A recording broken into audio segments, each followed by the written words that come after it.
शुद्ध घी चाहते हैं तो घर की मलाई से घी निकालने के अलावा और कोई उपाय नहीं दिखता है। और मलाई से घी निकालना यानी एक लंबा प्रोसेस।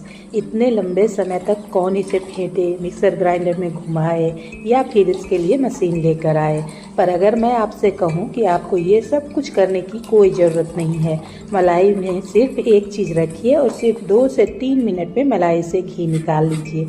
जी हाँ, आज के इस वीडियो में मैं आपके साथ इसका प्रोसेस शेयर कर रही हूँ, जिससे आप मिनटों में फटाफट मलाई से घी निकाल पाएंगे। साथ ही साथ बटर निकालने के बाद जो मिल्क बच जाता है उसी से बिल्कुल मार्केट की तरह का पनीर भी बनाकर दिखाऊंगी। Hello everyone, welcome to Zaika life with Sarika. आप सभी को मेरा प्यार भरा नमस्कार। चलिए प्रोसेस शुरू करते हैं। ये है 7 से 8 दिनों की मलाई, जो कि हर दिन 2 लीटर मिल्क से निकाल कर जमा की गई है।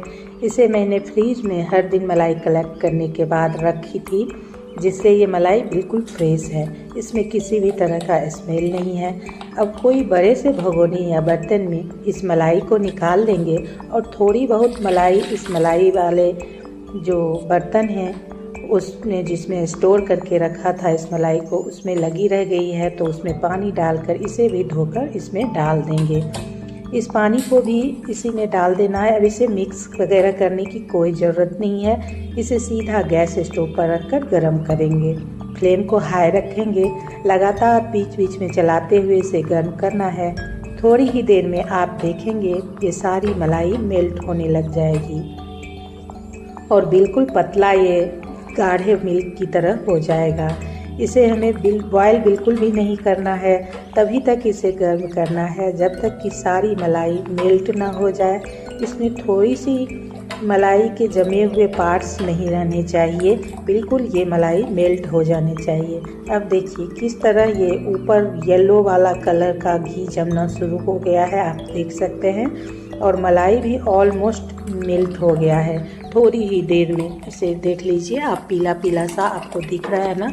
ये सब घी जमा हो रहा है मलाई को मेल्ट होने के बाद। थोड़ी देर तक और इसी प्रोसेस को कंटिन्यू करना है। इसमें थोड़ी भी मेहनत बिल्कुल नहीं है। इसे बीच बीच में बस चलाकर देख लेना है, कहीं पेंदा में ये लगे नहीं।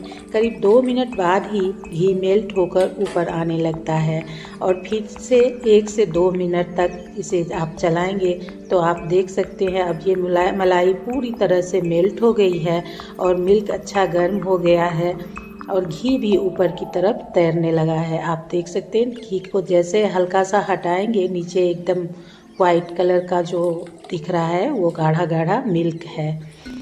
पूरा येलो घी ऊपर दिख रहा है और नीचे मिल्क बचा हुआ है। तो इस स्टेज पर हमें गैस स्टोव को ऑफ कर देना है और इसे रूम टेम्परेचर तक ठंडा होने के लिए छोड़ देंगे। इसे ठंडा होने के बाद हम नेक्स्ट प्रोसेस की तरफ चलते हैं।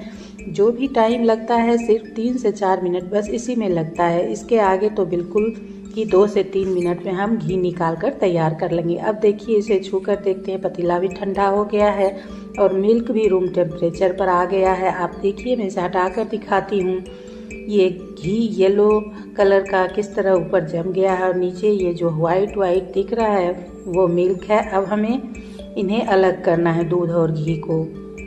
तो अब बचा क्या है, इसको क्या करेंगे कि एक ग्लास में पानी हम ले लेंगे और इस तरह पतीले के साइड में उसे रख देंगे। इसे बीच में या किसी और जगह नहीं रखना है, हमेशा ग्लास के चारों तरफ किसी भी किनारे में खड़ा करके इसे रख देना है। किनारे में रखने से हमें अंदर से जो मिल्क निकालने में है वो सुविधा होगी। और ग्लास जो लेना है वो बर्तन के हिसाब से थोड़ा सा बड़ा लेना है। मेरा पतीला बड़ा था तो मैंने ग्लास को थोड़ा सा बड़ा साइज का लिया है, जो हमारे यहाँ पहले से अवेलेबल था। अगर छोटा ग्लास आपके यहाँ है तो आप पतीला भी उसी तरह का चूज कीजिए जिसमें ग्लास डूबे नहीं। और इसके बाद हमें इसको सीधा ग्लास रखने के बाद फ्रीज में रख देना है रात भर के लिए या फिर 7 से 8 घंटे के लिए। मैंने इसे शाम में प्रोसेस किया था तो मैं रात भर के लिए इसे फ्रीज में रखती हूँ। और अब देखिए फ्रीज से निकालने के बाद अब देखिए आपको छूकर दिखाती हूँ किस तरह ये हार्ड सा ऊपर जम गया है। अब इसमें से ग्लास को आराम से हल्का सा घुमाते हुए निकाल देना है। ये आसानी से निकल जाता है। निकालने के बाद ग्लास में जो थोड़ा बहुत जमा हुआ है उसको इस तरह से साफ़ कर लेंगे और ग्लास को साइड में रख देंगे। अब एक बर्तन को लेकर उसमें सारे अंदर के मिल्क को निकाल लेंगे। जहाँ पर ग्लास रखे थे, ग्लास हटाने के बाद जो जगह बन गई थी वहाँ से ही ये सारे मिल्क अंदर से निकल जाएगा आसानी से। ग्लास में जो पानी था उसे भी फेंकना नहीं है। अब उस ठंडा पानी का यूज करके अंदर के सारे मिल्क को निकाल लेंगे। वो पानी भी इसी में डाल देंगे। होल में ठंडा पानी डालकर 3 से 4 बार इस तरह मिल्क निकाल लेंगे। अच्छी तरह से अंदर से वॉश कर मिल्क को निकालना ज़रूरी है, वरना रह जाने पर घी बनने में काफ़ी देर लगेगा और साथ ही वेस्टेज भी होगा वो अलग। ये जो आखिरी में मिल्क गाढ़ा गाढ़ा सा निकल रहा है, तो ये जब हम मलाई निकालते हैं तो मलाई के साथ थोड़ा बहुत जो मिल्क भी चला जाता है, वही अभी गाढ़ा होकर निकल रहा है। और अब ये जो आप येलो कलर का देख रहे हैं वो पूरा का पूरा एक तरह से घी ही है। अब क्या करेंगे ना कि सारे जमे हुए इस घी को इस तरह से कलछी के मदद से तोड़ लेंगे। सारे जमे पार्ट्स को तोड़ देना है। इस तरह से मिक्स हो जाएगा और अब इसमें डाल देंगे थोड़े से आइस क्यूब्स और चिल्ड वाटर। आइस क्यूब्स नहीं डालेंगे तो भी चलेगा, पर पानी बिल्कुल ठंडा डालना है, एकदम चिल्ड। आइस क्यूब डालने के बाद ये आसानी से आइस क्यूब गलने तक सारा बटर ऊपर आ जाता है। 1 से 2 बार जब इसे घुमाएंगे तो आप देखेंगे कि सारा का सारा बटर अपने आप ही ऊपर आ जाएगा। मुश्किल से 25 से 30 सेकेंड तक ही मिक्स करते ही ये देखिए किस तरह से ये सारा बटर ऊपर आ गया है और नीचे बच गया है सिर्फ पानी। देखिए कलछी में उठाने पर पानी नीचे टपक रहा है और सारा बटर सेपरेट हो गया है। हाथ से छूकर मैं इसे दिखा रही हूँ आपको। देखिए कैसा चिकना चिकना सा ये बटर है ना, एकदम प्योर वाला बटर। ये आपको हाथ से देखिए, आप छूकर आप खुद अंदाज़ा लगाएंगे एकदम प्योर वाला बटर। और जब मुट्ठी में इस तरह से लेंगे सारा का सारा पानी नीचे आ जाएगा और ये प्योर बटर आपके हाथ में अब अवेलेबल है। अब सारे बटर को हल्के हाथों से जमा करके हाथ में लेकर लड्डू की तरह बना लेंगे। दबाकर सारा एक्स्ट्रा मिल्क निकाल देंगे और फिर इस बटर को 2 से 3 बार हमें ठंडे पानी में अच्छी तरह से धो लेना है। ये प्रोसेस बहुत ज़रूरी है, 2 से 3 बार ठंडे पानी में धोने वाला। इस तरह धो लेना है जिससे सारे मिल्क इसमें से अच्छे से घुलकर निकल जाएं। सारे ही बटर को इसी तरह से लड्डू बनाते हुए धोकर कढ़ाई में जमा करते जाएंगे जिसमें हमें घी बनाना है। अब ये प्योर बटर आपका बनकर तैयार हो जाएगा। इसे आप किसी भी डब्बे या बर्तन में महीनों स्टोर करके रख सकते हैं और ब्रेड, डबल रोटी वगैरह में यूज कर सकते हैं, या फिर किसी सब्जी में जहां पर आप बटर यूज करते हैं डाल सकते हैं। अब इसे गैस स्टोव पर फ्लेम को हाई करके चढ़ा देंगे सारे ही लड्डू को। शानदार सा लड्डू आपका बनकर तैयार हो गया है, ये बटर का लड्डू। और देखने में कितना क्रीमी क्रीमी सा ये दिख रहा है और कितना खूबसूरत लग रहा है, ये तो आप देख ही रहे हैं। फिर से हाथ में आप इसको लेकर देख सकते हैं। इस तरह प्योर बटर आपका रेडी हो गया है। इसी तरह से जिस तरह से अमूल बटर वगैरह आप यूज करते हैं उसी तरह से इसको भी यूज करेंगे। गैस स्टोव पर जैसे ही चढ़ाएंगे, जैसा कि मैंने आपको पहले भी बताया था, अब ये मुश्किल से 2 से 3 मिनट में ही घी बनकर तैयार हो जाएगा, क्योंकि ये है ही वस्तुतः घी ही है टोटल का टोटल।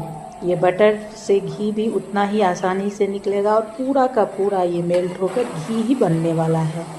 बिल्कुल क्लीन है ये, और इससे सारा ही एक्स्ट्रा मिल्क हमने पहले ही निकाल दिया है वॉश करके। तो इसमें आप देखेंगे कि दाढ़ या घी का कुचन जिसे कहते हैं, जो जम जाता है नीचे, वो बिल्कुल ही ना के बराबर इसमें होगा।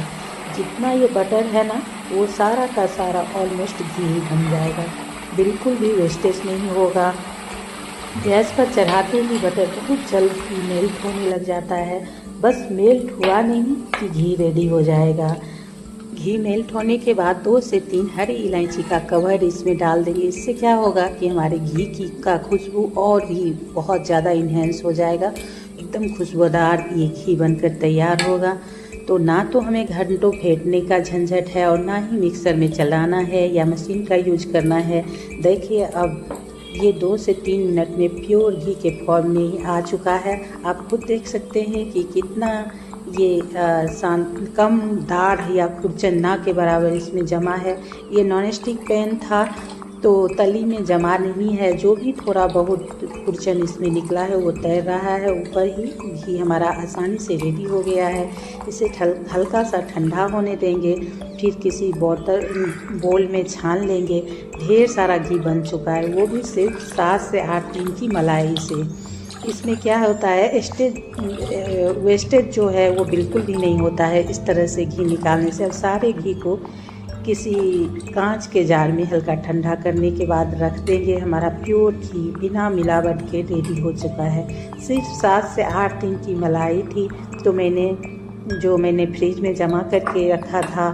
अगर आप 15 से 20 दिनों की मलाई जमा करना चाहते हैं तो डीप फ्रीजर में स्टोर करिए, वरना स्मेल आ सकता है।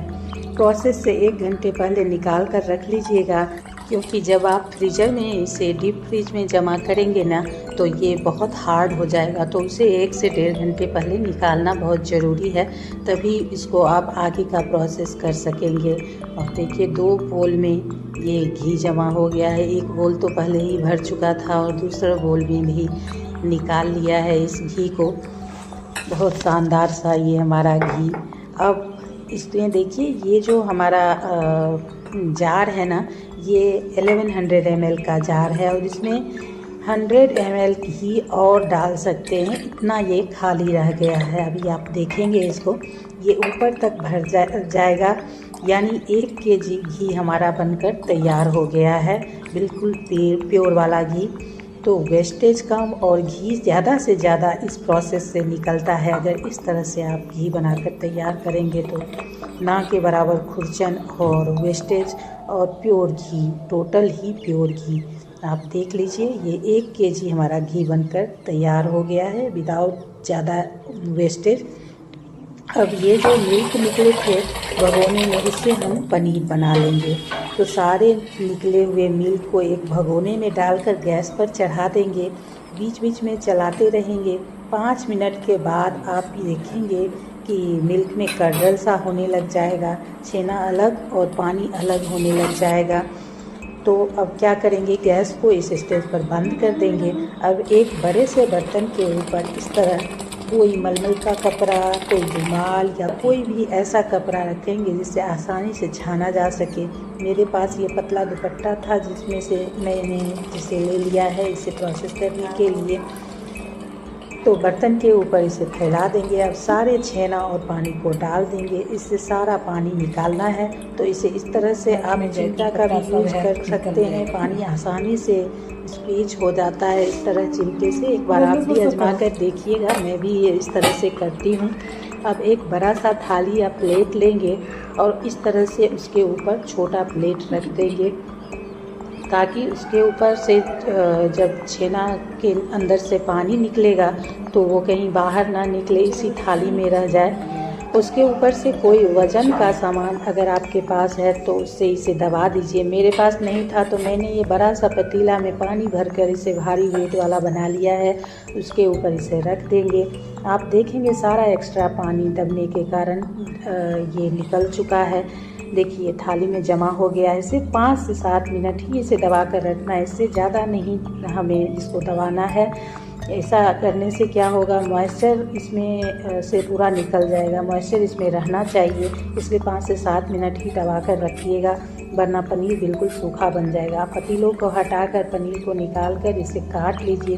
शानदार मार्केट की तरह पनीर बनकर तैयार हुआ है। कट करके इसे आप मैं दिखाती हूँ। देखिए कहीं से ये बिखरा हुआ नहीं है। बिल्कुल फ्रेश मिल्क वाले पनीर जो आप घर पर बनाते हैं या मार्केट में अवेलेबल होता है, वही ये बनकर तैयार हुआ है, जूसी और सॉफ्ट। हमारा प्रोसेस ये मलाई से घी निकालने वाला। और वीडियो अगर अच्छा लगे और इस चैनल पर अगर आप नए हैं तो प्लीज़ प्लीज़ प्लीज़ आपसे रिक्वेस्ट है, ज़रूर से ज़रूर चैनल को सब्सक्राइब कीजिए, वीडियो को लाइक कीजिए, ताकि हम फिर से एक से बढ़कर एक वीडियो रेसिपी आपके लिए ला सकें और आपको दिखा सकें प्रोसेस करके। तब तक के लिए दीजिए इजाज़त। फिर से मिलते हैं एक नई रेसिपी के साथ। बाय।